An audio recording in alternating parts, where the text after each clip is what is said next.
Good morning students. मैं Ajay मोनफोर्ट school गराटोला की आज की इस कक्षा में मैं आपका स्वागत करता हूं। अभी तक हमने अर्थशास्त्र का एक चैप्टर देख लिया है, भूगोल के 3 चैप्टर देख लिए हैं। आज से हम इतिहास चालू करने जा रहे हैं स्टूडेंट, ठीक है। इसकी आपको 250 से 300 पेज की कॉपी बनाना है और आपको साथों साथ लिखते भी जाना है। इसके जो अभ्यास कार्य लास्ट में होंगे वो आपको लिखना भी है। ओके स्टूडेंट, तो चलिए देखते हैं हम 9th SST। इसमें इतिहास का आज हम पहला अध्याय चालू करने जा रहे हैं, फ्रांसीसी क्रांति। अभी तक हमने हमारे देश के बारे में ही जाना है, देश की क्रांतियों के बारे में, लेकिन अब हम संसार के इतिहास के बारे में भी जानने जा रहे हैं, ठीक है ना। तो फ्रांसीसी क्रांति को हम समझते हैं। 14 जुलाई 1789 की सुबह पेरिस नगर में आतंक का माहौल था। और ये आतंक का माहौल क्यों था ये हम देखेंगे। वहाँ का जो सम्राट था उसने सेना को नगरों में प्रवेश करने का हुक्म दे दिया था और सम्राट के बारे में ये अफवाह थी कि वह वहाँ की जनता को गोलियों से मरवा देगा, ठीक है ना।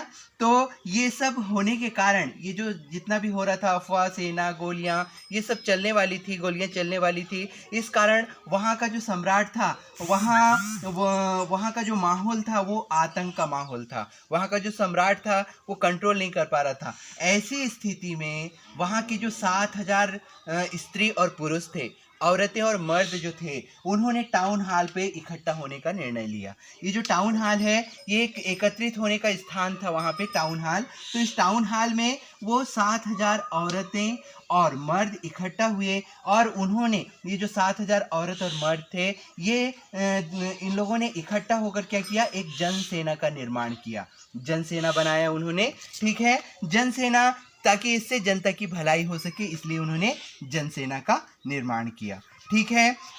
अब इन्हें जनसेना का तो इन्होंने निर्माण कर लिया, लेकिन इनको आवश्यकता थी हथियारों की। अब हथियार कहाँ से आए, क्योंकि जो सम्राट था उसके पास गोली थी, बारूद था, सब कुछ था, लेकिन यहाँ की जो जनसेना थी उसके पास ऐसे कोई भी वस्तु नहीं थी, गोला बारूद नहीं था, हथियार नहीं था। वो कैसे निरंकुश शासन का सामना कर सकते थे, इसीलिए उन्हें आवश्यकता थी हथियारों की। इस कारण वो सरकारी कार्यालयों में जबरन प्रवेश करने लगे, ठीक है ना, ताकि उन्हें हथियार मिल जाए, गोला बारूद मिल जाए। इसलिए वो हथियारों के चक्कर में वो क्या करने लगे, सरकारी कार्यालयों में जबरन प्रवेश करने लगे गाइस, ठीक है ना।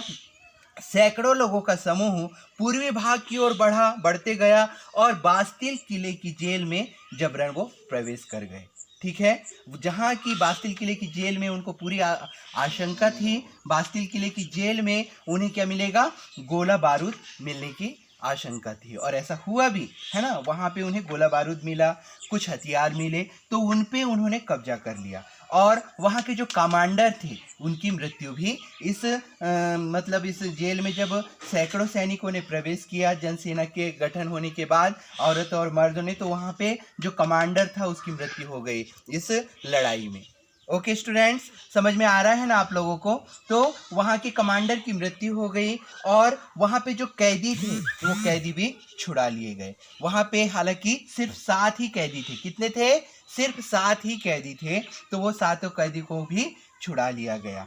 अब ये जो बास्तिल किला है ये लोगों के घृणा का केंद्र बन गया। वहाँ पे जो सरकार थी निरंकुश सरकार थी ना, तो उस कारण ये बास्तिल किले से ही सब कुछ होता था संचालित। वहाँ का कमांडर तो अब मारा गया, लेकिन बास्तिल किले का जो जेल है वो लोगों का घृणा का केंद्र भी बन गया। लोग इस बास्तिल किले की जेल से इतनी घृणा करने लगे कि इस बास्तिल किले की जेल को ढा दिया गया। क्या कर दिया गया? बास्तिल किले की जेल को ढा दिया गया, ठीक है ना। साथ ही इस किले के जो अवशेष मिले, जो अवशेष थे, उन अवशेषों को मार्केट में, बाजारों में बेच दिया गया। जो लोग इसके अवशेषों को स्मृति स्वरूप इकट्ठा रखना चाहते थे, उन्होंने ये अवशेषों को इकट्ठा किया और बाजार में बेच दिया, ठीक है ना।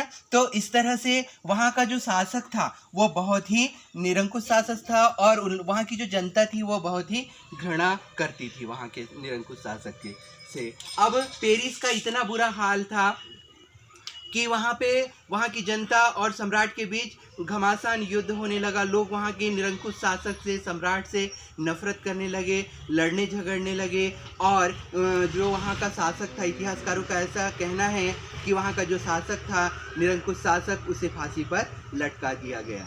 ठीक है ना स्टूडेंट। और फांसी पर लटका दिया गया, और आगे पेरिस में कैसे हुआ, क्या हुआ, ये हम नेक्स्ट वीडियो में देखेंगे। ओके स्टूडेंट्स, आप सब ये वीडियो देखें और अपनी पुस्तक भी खोल के रखें ताकि आपको अच्छे से समझ में आ सके। Okay, thank you.